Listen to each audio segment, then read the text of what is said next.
Mais uma vez, bom dia a todos.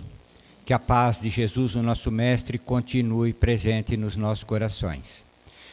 Na manhã de hoje, nós buscamos entender um pouco sobre o próprio Evangelho segundo o Espiritismo, no capítulo 21, que tem por título Haverá falsos cristos e falsos profetas. Para que a gente possa bem aprofundar nesse ensinamento que Jesus nos deixou, nós precisamos fazer algumas análises. Primeiramente, entendermos o que nós sabemos sobre Cristo. O que é ser um Cristo, não é? Um Cristo, então, é aquele que, de uma certa forma, ele foi ungido para ser um Messias, para ser um coordenador, para ser um governador, como o próprio Cristo é, governador do nosso planeta Terra. Ele tem a incumbência de trazer ensinamentos, nos orientar como deveríamos fazer a nossa caminhada para que pudéssemos, de uma certa forma, colaborar com a evolução, não somente nossa, mas também do planeta Terra, no qual nós nos encontramos. Todos nós passamos a ter uma responsabilidade a partir do momento em que nós regressamos à vida material. Kardec pergunta para os benfeitores amigos, no Livro dos Espíritos, na questão 132, qual que é o objetivo da encarnação? Então, ali, os benfeitores respondem que seria dar, então, uma oportunidade para que o espírito continuasse o seu processo evolutivo. E na sequência da resposta, eles nos orientam também que também têm os espíritos uma responsabilidade por conduzir a evolução do planeta onde está sendo feito a sua evolução. Então, o objetivo da encarnação, na verdade, são dois propósitos. O primeiro deles, buscar a continuidade da nossa evolução, pois sabemos que apenas uma encarnação não é o suficiente para adquirirmos uma perfeição relativa. E sim, outras seriam necessárias. E também, então, a partir do momento em que adquirimos o conhecimento, passamos, então, a ter uma responsabilidade de colaborar com a evolução. Não somente nossa, mas do nosso próximo e também do nosso planeta Terra. Então, o Cristo é aquele ser que foi ungido, não é, por Deus, para que ele pudesse desenvolver uma missão. É muito comum, na antiguidade, nós lermos nos relatos bíblicos que tal rei foi ungido rei, para que ele pudesse, a partir daquela unção, então, fazer o seu testemunho, dar o seu trabalho em benefício de toda uma humanidade. Muito bem. O que é o profeta? O profeta, na verdade, é todo aquele que tem uma responsabilidade, poderíamos dizer, entre aspas, um intermédio de Deus, de esclarecer as pessoas sobre aquilo que Deus tem para cada um de nós. Confundimos ainda, até hoje, o profeta com aquele que prediz o futuro.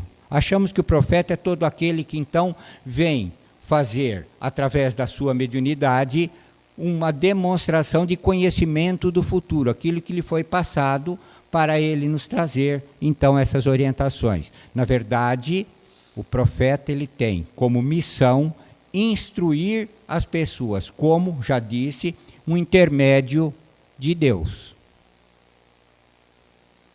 Não só predizer o futuro, mas também orientar sobre as coisas presentes. Nos lembra uma passagem do profeta Natã, quando conversando com Davi, perguntou a ele assim: tinha um homem que tinha 99 ovelhas, e ele matou o seu vizinho para pegar a sua única ovelha. Então Natã pergunta para Davi, qual a sentença que deveria dar a ele? Davi então diz assim: a pena de morte. E Natã então diz a ele, a Davi: Davi, você é essa pessoa. Você tinha todas as mulheres do reino. e matou o seu amigo para ficar com a esposa dele, que seria depois então sua esposa real, né? E que daria então a vida ao rei Salomão. Então Natan falou para ele: olha, você é esse irmão. Muitas vezes nós já temos aquilo que nós necessitamos e, de uma certa forma, não nos contentamos com aquilo. Não podemos ter 2 pesos e 2 medidas. Como ele mesmo diz na sentença, não é? Aquele que matou o vizinho para pegar a sua ovelha deveria ser morto. Então Natan o orienta, o esclarece, que nós também estamos sujeitos à mesma lei. Então, esse é, de uma certa forma, ou é a missão de um profeta. Muito bom. A partir daí, então, nós vamos procurar, nesse capítulo, nós lermos alguma coisa em que fala sobre, justamente, esse capítulo, que diz assim: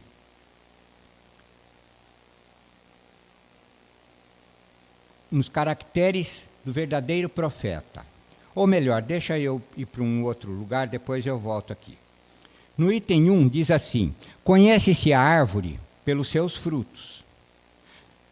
Uma árvore boa não produz frutos maus, e uma árvore má não produz frutos bons, porquanto cada árvore se conhece pelo seu próprio fruto, e não se colhem figos dos espinheiros. Isso está no Evangelho de Lucas, que, de uma certa forma, também nós vamos encontrar uma correlação no Evangelho de Mateus, sobre esse mesmo tema.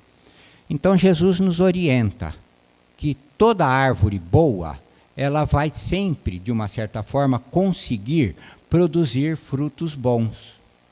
E uma árvore que não é boa, não tem como produzir frutos bons.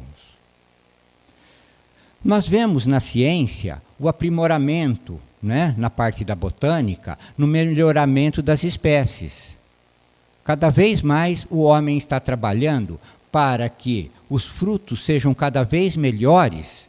Então ele trabalha na semente, na parte genética, aprimorando cada vez mais a semente. Se faz o quê? Uma plantação piloto, e ali eles vão procurando selecionar sempre o melhor fruto para produzir sementes cada vez melhores, onde eu poderia aumentar a produção devido à necessidade, ao consumo que está existindo na nossa humanidade. Quando Jesus diz, não é, sobre os frutos, ele diz que esses frutos são relativos ao nosso trabalho. Ele está comparando como está o nosso trabalho, querendo nos dizer que todos nós, a partir do momento que recebemos uma orientação, um esclarecimento, passamos então a ter uma responsabilidade de levar isso adiante. Como ele mesmo nos disse, ninguém acende uma candeia para colocá-la sob a mesa, e sim sobre o candeeiro, a fim de que todos possam se beneficiar dessa luz. A nossa semente, ela vai sendo melhorada a cada oportunidade que nós vamos tendo. Então, quando nós desencarnamos, regressamos ao plano espiritual e percebendo a necessidade da continuidade do crescimento intelectual e principalmente moral, nós retornamos, entre aspas, como uma semente. E ali nós vamos receber do nosso pai, da nossa mãe, da sociedade, daquelas pessoas que nos cercam, os melhores cuidados. Como deve existir o cuidado bom para com as plantas? Deve ser adubada, deve ser regada, o terreno deve ser preparado para que aquela semente possa realmente ser uma boa árvore e produzir bons frutos. Da mesma forma, isso acontece conosco. Nós vamos então recebendo os cuidados, as orientações, para que nós possamos, de uma certa forma, nos melhorarmos a cada oportunidade que temos. E a cada dia que nós temos essa oportunidade, nós vamos aprender coisas novas. Nós vamos ter oportunidades novas, talvez que perdemos no dia anterior de praticarmos algo daquilo que nós já aprendemos. Porque perdemos muitas oportunidades, infelizmente. Não conseguimos ainda ser um bom fruto, não é? Porque ainda existe a necessidade dessa melhora interior. A cada oportunidade nós vamos nos melhorando, mas ainda falta muito, percebemos isso. Todos nós nos conhecemos, sabemos que temos condições de fazer coisas melhores, mas fazemos sempre mais ou menos as mesmas coisas. Não nos esforçamos um pouco para irmos além. E precisamos começar realmente a expandir isso. E como nós fazemos isso? Através do entendimento, da leitura, do estudo. Muitas vezes pegamos, assim, para estudar o Evangelho. Não é? Lemos o Evangelho, estudamos. Lembra que eu falei que muitas vezes uma plantação piloto é responsável por aprimorar ainda mais os frutos? Quando nós estudamos em grupo, nós vamos percebendo as mais diferentes ideias sobre o mesmo assunto e vamos nos completando à medida que nós temos esse relacionamento com o nosso próximo. Podemos estudar sozinho? Podemos. Mas se nós buscarmos o auxílio de outros companheiros, consequentemente, o nosso aprendizado ele será mais rápido. Não resta a menor dúvida. Nós vamos procurando gradativamente buscarmos conhecimentos novos. Como a semente aprimorada, nós vamos nos aprimorando. E aí, então, o que nós devemos fazer quando vamos estudar o Evangelho? Se nós lermos, está escrito, Evangelho segundo o Espiritismo. O livro dos Espíritos está simplesmente o livro dos Espíritos. O livro dos Médiuns está o livro dos Médiuns. A Gênese, simplesmente a Gênese. O livro Céu e Inferno, simplesmente livro Céu e Inferno. O único que difere é o Evangelho que diz o Evangelho segundo o Espiritismo. Então, para nós bem entendermos o Evangelho, vai ser termos a necessidade de entendermos os outros livros da doutrina espírita. Nós precisamos ler também o livro dos Espíritos, para que nós possamos entender quando Cristo diz haverá falsos cristos e falsos profetas, entendermos o porquê disso. No livro dos Espíritos, a partir da questão número 100, os benfeitores amigos nos passam uma relação dos mais variados degraus dos espíritos que estão entre nós. Nós temos espíritos muito embrutecidos entre nós e já temos espíritos encarnados entre nós que habitam planetas bem superiores, tanto intelectual e moralmente, que o nosso, para nos auxiliar na nossa evolução.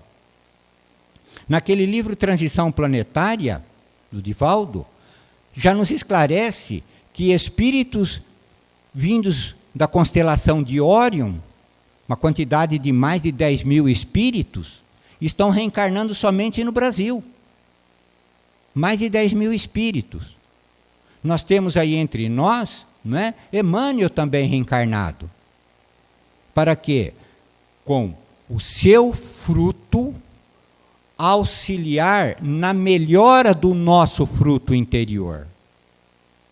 Então nós recebemos a orientação e precisamos então trabalhar dentro dessa orientação. Erasto, por exemplo, no livro dos Médiuns, ele diz assim, que era preferível nós rejeitarmos 9 verdades do que nós aceitarmos uma mentira. Por quê? A qualidade dos espíritos, tanto encarnados quanto desencarnados, varia muito. Quando o espírito está encarnado, é fácil de nós vermos a qualidade da árvore, porque basta nós analisarmos aquilo que ele está realizando. Mas quando é um espírito desencarnado, como está lá na escala espírita, um espírito brincalhão, sempre foi brincalhão, sempre foi zombeteiro. Quando ele regressa ao plano espiritual, ele vai continuar da mesma forma. Ele não vai se tornar um espírito esclarecido, um espírito puro somente porque desencarnou. Ele continua no mesmo degrau de evolução. Então, quando ele se manifesta através de um médium, ele pode se fazer passar por espíritos bons. E como nós vamos analisar isso? Pelo conteúdo das suas palavras. Aquilo que ele está nos transmitindo está de conformidade com aquilo que o Cristo, de uma certa forma, nos ensinou? Então, como o próprio Cristo, vamos analisar se o Espírito realmente vem de Deus. E aquele que vem de Deus é aquele que está escrito aqui no próprio Evangelho, tem uma coisa que fala sobre justamente essa parte, não é? Que os espíritos, eles assim, os espíritos verdadeiros profetas, os bons, eles, de uma certa forma, eles são adivinhados. Está escrito no Evangelho, capítulo 21. Ao passo que os espíritos, ou os profetas zombeteiros, aqueles que querem nos trazer um prejuízo, nos afastando daquilo que Jesus nos ensinou, eles precisam se autoproclamar.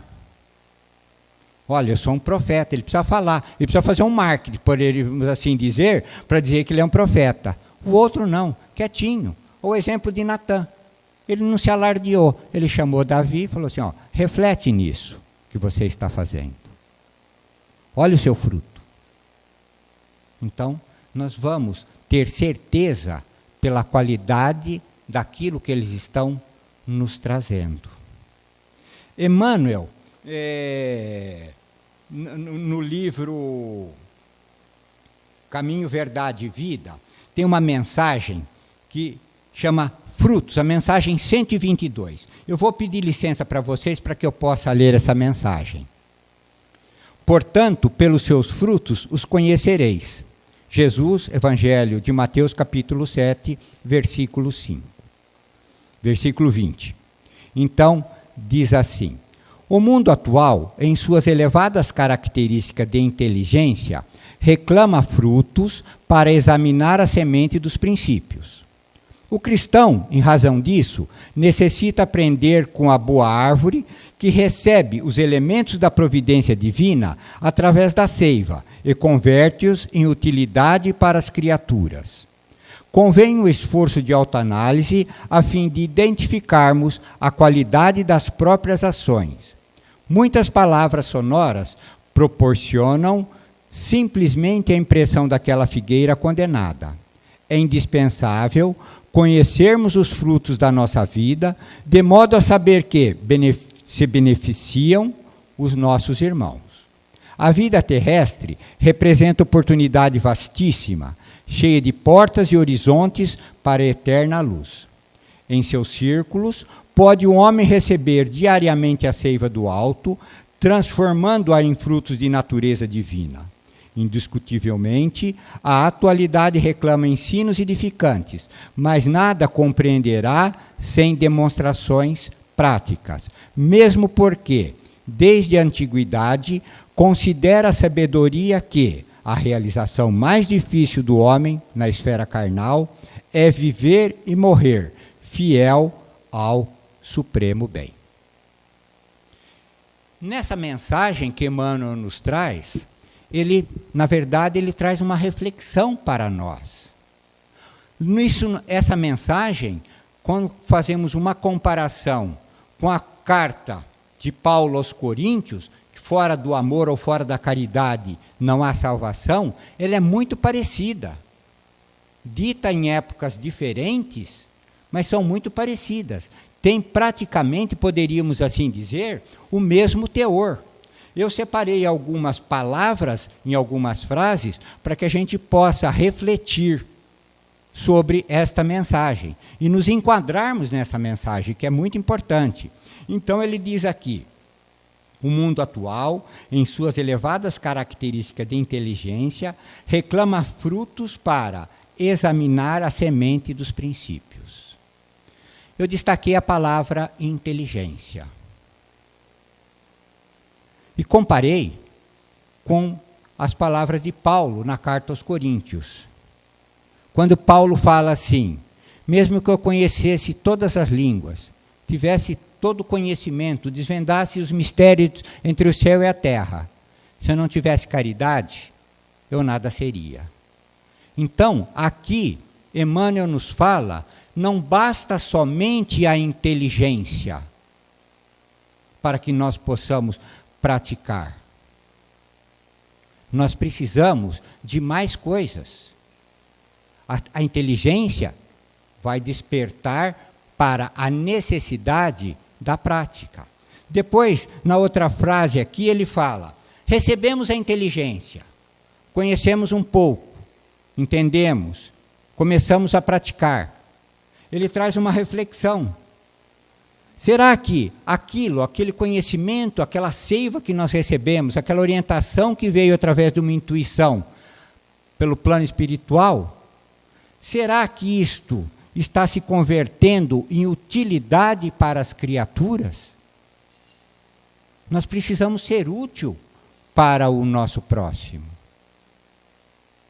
Então já vem a inteligência e associada a essa inteligência a necessidade de uma obra. Agora, essa obra ela precisa ser analisada se ela está sendo útil. Às vezes, mesmo sem querer, nós praticamos o mal profeta. Quando alguém vem conversar com a gente, né, diante das situações que estão acontecendo no nosso planeta Terra, né, as guerras, as distinções que existem entre as famílias e tudo mais, está cada dia pior, é verdade, não tem mais jeito. A pessoa está tentando achar uma luzinha no fim do túnel e a gente, com as nossas palavras, né, fala assim, realmente não tem mais jeito. Vamos esperar aí vir um Cristo aí novamente, não é? Para ele dar uma chacoalhada. Não. Ele já veio. Ele já fez a parte dele. É nós que estamos na continuidade do seu trabalho. E precisamos cumprir a nossa tarefa. Né? Depois é que ele fala assim, não é? Fazer uma autoanálise a fim de identificarmos a qualidade das próprias ações. Quantas vezes nós dizemos assim: se eu tivesse pensado, eu não teria feito isso. Ou se eu tivesse pensado, eu não teria falado isso. Nós não autoanalisamos. Nós nos conhecemos. Não sabemos como nós reagimos diante das dificuldades ou das situações que nos aparecem. Agimos instintivamente. Muito mais para um homem animalizado do que para um homem espiritualizado. A diferença entre um homem animalizado e um homem espiritualizado é aquela em que, quando ele recebe a orientação do exterior, uma informação do exterior, o homem espiritualizado, ele leva aquilo à reflexão. Ele começa a pensar, ele começa a refletir como ele vai agir naquela situação. O Cristo nos deu um maior exemplo sobre reflexão. Na parábola da mulher adúltera. Quando os escribas e os fariseus e aquela turba de pessoas que os acompanhavam, chegaram até Jesus, levando até ele uma mulher pega em adultério. E ali então, eles perguntam para o Cristo: olha, essa mulher foi pega em adultério. A lei mosaica manda que nós a apedrejemos. O que tu dizes sobre isso? Vale lembrar que ele é um rabi. Ele tinha a responsabilidade de responder aquela pergunta da melhor maneira possível. E como um rabi, como um instrutor, como um Cristo realmente que era, o que ele fez? Ele recebeu a informação do exterior, parou para refletir. Enquanto ele refletia, ele escrevia na terra. Depois, então, como ele foi novamente questionado e com a obrigação de ensinar, ele levantou, em vez de ele responder a pergunta, ele levou todas aquelas pessoas que ali estavam a uma reflexão. Como agir? Muito bem. Aquele que não tiver nenhum pecado, que atire então a primeira pedra. E ele esperou. Ele não condenou nem a mulher, nem ninguém. Ele falou, mas como que vocês estão querendo condenar se vocês são impuros? Não. É assim que o plano espiritual superior nos orienta. Nos desperta sobre aquilo que nós estamos fazendo. E isso nós vamos buscar através da autoanálise, do autoconhecimento. Não precisamos nos preocupar. Pedro, o apóstolo do Cristo, também não se conhecia. Ele não tinha consciência de si mesmo. E o exemplo que ele deu sobre isso foi quando o Cristo disse a ele, antes do sol nascer você vai me negar, por 3 vezes. Ele falou, não, de jeito nenhum. Bastou o Cristo ser preso e ele ser reconhecido por uma mulher como seguidor do Nazareno, ele acabou por negar o Cristo por 3 vezes, antes do sol nascer. Mas depois disso, ele refletiu na sua ação, percebeu que ele havia errado. E passou então realmente a confiar no Cristo, porque ele até então não estava tão confiante. Porque se ele estivesse confiante, aquilo como eu sempre brinco, eu falo, ele vestiria a camisa do Cristo. Ele só foi vestir a camisa do Cristo depois que ele parou e refletiu naquela ação que ele fez, que não deveria ter feito. Então, quando buscamos a reflexão, nós agimos de uma forma diferente. Ao contrário, o homem animalizado, quando nos conta uma determinada situação, talvez até pouco, hoje nem faz muito tempo, né, muita maledicência, muita fofoca, isso era mais um tempo antigo, hoje quase não tem disso, não é verdade? Mas quando nos trazem uma informação do exterior, vamos colocarmos nessa mesma situação. Se alguém nos conta que alguém foi pego traindo o esposo ou a esposa. Nos imaginamos nessa situação? Como nós iríamos reagir? Ah, é? Com quem? Quando? Ah, com fulano? Ah, eu já sabia que isso ia acontecer. Não é mais ou menos assim? Olha a diferença do Cristo. Porque nós precisamos buscar o autoconhecimento. Quando buscamos autoconhecimento e percebemos que precisamos fazer algo diferente para nos melhorar e melhorar o nosso próximo, consequentemente o nosso planeta, nós vamos então saber filtrar tudo aquilo que nos vem, saber aproveitar as orientações, não é? Como diz aqui nessa passagem, não é? De uma certa forma, e aproveitar a oportunidade que temos para nos transformar intimamente. Até chegar o ponto em que próprio Paulo nos fala, né, que passaríamos a ser, ou quando nós passaríamos a ser os mensageiros da palavra, nós realmente seríamos um verdadeiro profeta. Porque até então nós somos mensageiros da mensagem. Ele utilizou das epístolas para nos trazer essa reflexão. Porque quando ele passava por uma determinada cidade, fundava uma igreja, ia para outra cidade e fundava outras igrejas, as dúvidas iam surgindo e começaram então a procurá-lo. E ele começou então, de acordo com a orientação do plano espiritual, a escrever as suas epístolas, que seriam o quê? Os lembretes para que as pessoas continuassem a praticar o verdadeiro cristianismo, o cristianismo primitivo. Então, ele escrevia a carta e mandava um mensageiro. Até que chegou o ponto, então, em que ele falou que deveríamos ser, então, a mensagem e não mais o mensageiro. E quando passamos a ser a mensagem, chegamos à conclusão que São Francisco nos disse, não é? Que nós deveríamos pregar o evangelho todo o tempo, ou o tempo todo. E se fosse preciso usar as palavras.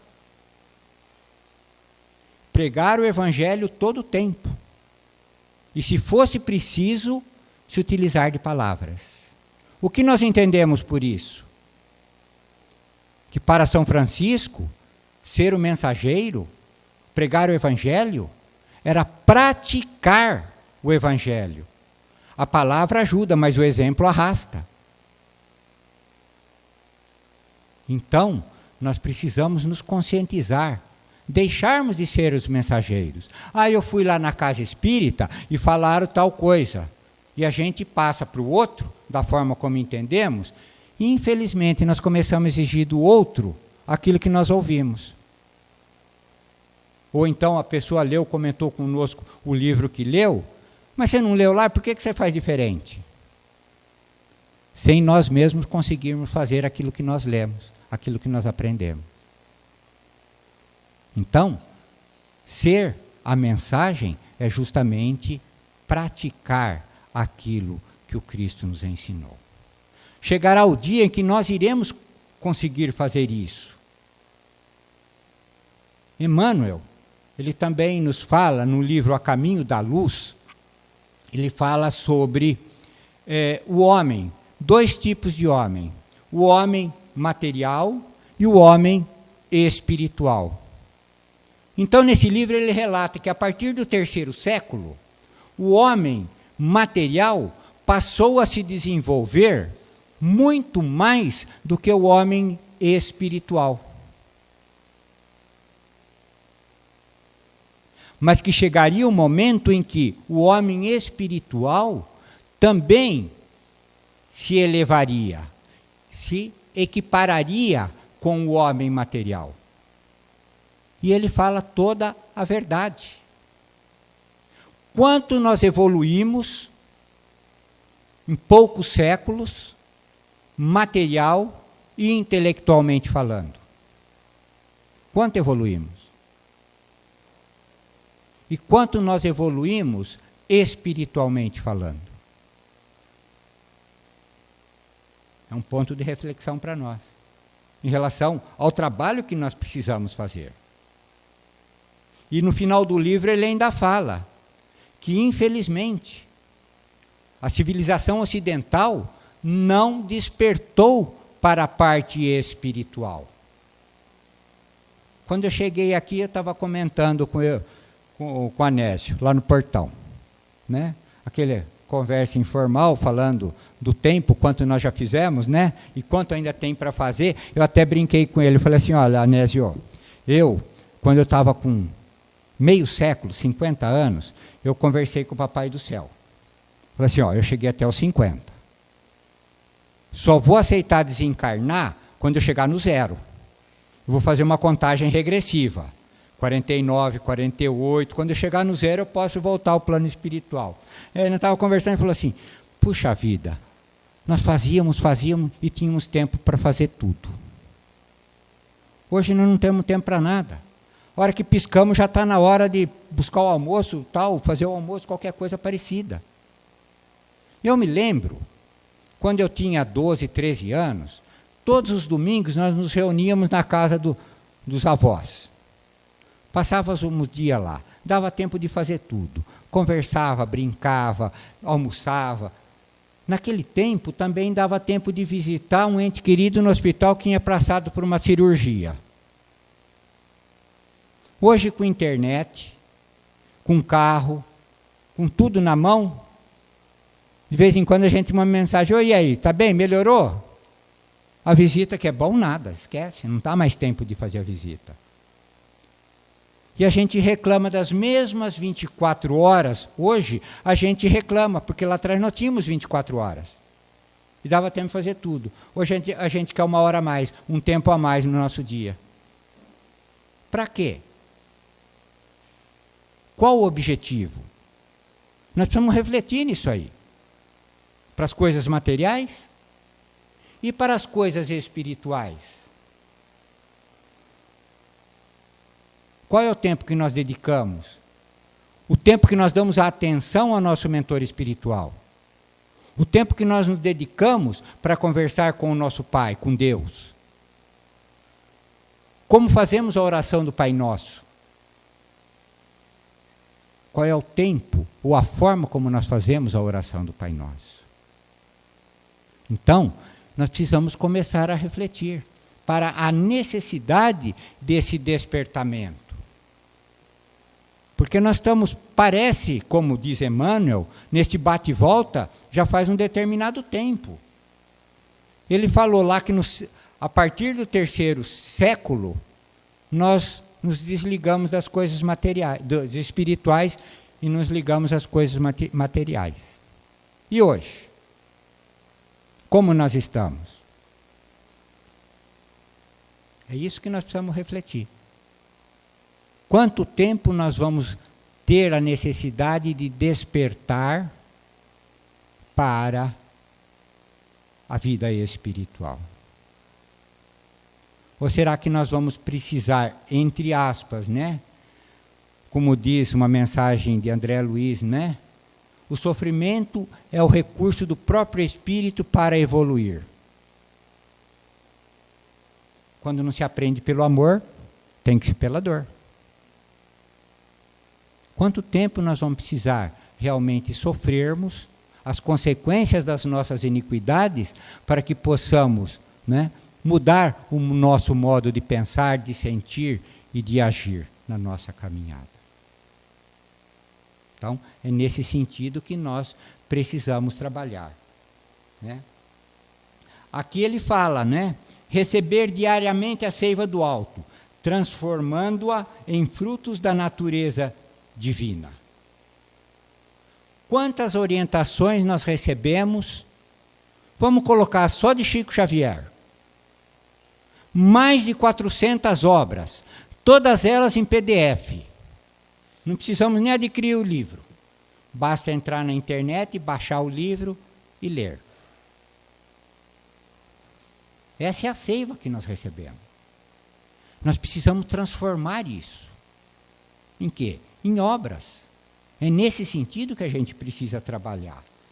Então, e aqui ele fala, indiscutivelmente, a atualidade reclama ensinos edificantes, mas nada compreenderá sem as demonstrações práticas.